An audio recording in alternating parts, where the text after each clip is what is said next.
Приветствую вас! После окончания Второй мировой войны многие страны, участвующие в ней, понемногу входили в мирное русло. Постепенно заводы начали наращивать темпы производства товаров для нужд гражданского населения. А это повлекло за собой рост объема грузоперевозок. И существовавшие на то время грузовики уже не могли перевозить тот набирающий рост объем работ. И с этой проблемой столкнулись не только Советский Союз с Европой, но и в Соединенных Штатах Америки. Хоть страна обладала неплохим парком тягачей с полуприцепами, их негрузоподъемность, мощность моторов, маневренность оставляла желать лучшего. Для растущих темпов грузоперевозок требовались уже более мощные и грузоподъемные грузовики. И в 1946 году решить эту проблему взялась одна фирма из небольшого города Ван Верт, штат Огайо, Eisenhower Manufacturing, которые под маркой Eisenhower собирались выпускать многотонные грузовики, способные заменить собой тягач вместе с самой длинной из выпускавшихся тогда фур. Заложенная проект расчетная мощность составляла 20 тонн. Фирма Eisenhower собрала свой прототип из пары грузовиков Chevrolet средней грузоподъемности. Силовыми агрегатами послужили два рядных шестицилиндровых двигателя Chevy от этих же грузовиков. Так как установить более мощный двигатель фирма Eisenhower не могла, ввиду его ограниченности. Ведь их производители будут обеспечивать в первую очередь свои потребности. Два двигателя были установлены на грузовике совсем необычно. Первый стоял под капотом, а второй расположен позади него и почти полностью находился в кабине, отчего автомобиль имел высокий капот с огромным туннелем посреди кабины.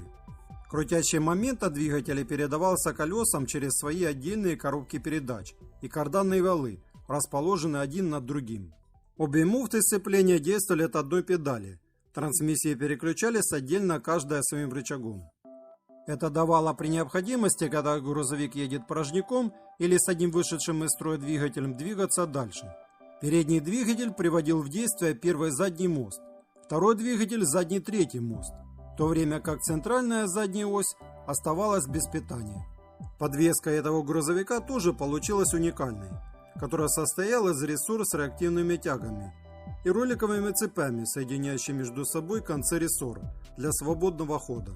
Для маневрирования грузовик имел на каждую из двух передних осей по своему рулевому редуктору, к которому идет свой отдельный вал, который в свою очередь с рулем сообщался через свой редуктор. Также для лучшей маневренности задняя ось была сделана подруливающей с помощью гидропривода с предусмотренной возможностью блокировки при помощи пневматики. Кроме кабины грузовика пришлось заново создавать и передние крылья. Свой грузовик, который позиционировался как два грузовика в одном, фирма Eisenhower представила 1 июня 1946 года в Детройте на параде в честь 50-летия местного автомобильного производства. А также еще он появлялся в ряде мест, таких как Тампа во Флориде и на выставке в штате Мичиган. Но, к сожалению, даже несмотря на хорошо проведенную рекламу этого грузовика и что его можно отремонтировать в любой автомастерской, наладить серийное производство так и не удалось. Ходят слухи, что фирме Eisenhower Manufacturing все-таки удалось продать несколько штук своего грузовика некому бизнесмену, занимавшегося перевозками. Но это не улучшило ситуацию. Не помог даже разработанный после этого в 1957 году новый пятиосный грузовик, имевший название Eisenhower X2.